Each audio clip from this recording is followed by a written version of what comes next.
আজকে আমি তোমাদেরকে দেখাতে যাচ্ছি একদম সহজ এবং মজাদার একটি রেসিপি। খুব কম সময়ে আর খুব অল্প উপকরণে এই রেসিপিটি তৈরি করা যায়, আর ভাতের সাথে খেতে তো দারুণই লাগে। তো চলো শুরু করা যাক।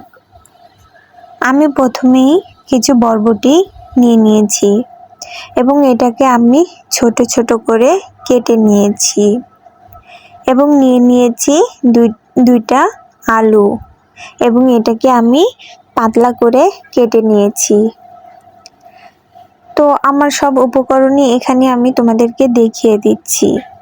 পেঁয়াজ কুচি, রসুন কুচি এবং মরিচ কুচি।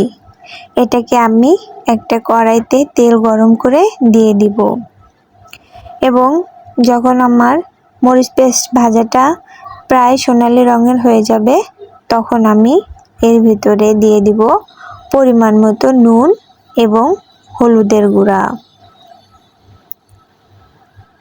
তো তোমাদের কাছে ভিডিওগুলা কেমন লাগে অবশ্যই কিন্তু কমেন্টের মাধ্যমে জানাবে।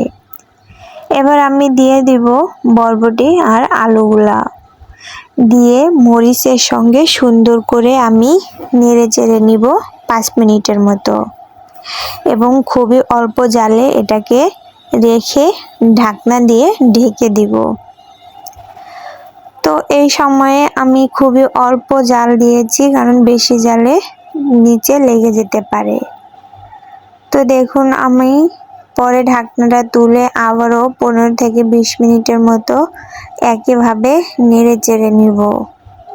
অনেক সময় ধরে নেড়ে চেড়ে নিলে ভাজিটা বেশি সুস্বাদু হবে। তো তোমরা কে কোন জেলা থেকে দেখছো অবশ্যই কিন্তু আমার কমেন্ট বক্সে লিখেতে জানাতে ভুলবে না।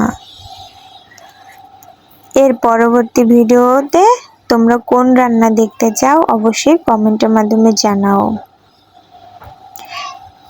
তো বন্ধুরা দেখো, তোমাদের সাথে কথা বলতে বলতে কিন্তু আমার রান্নাটা প্রায় কাছাকাছি।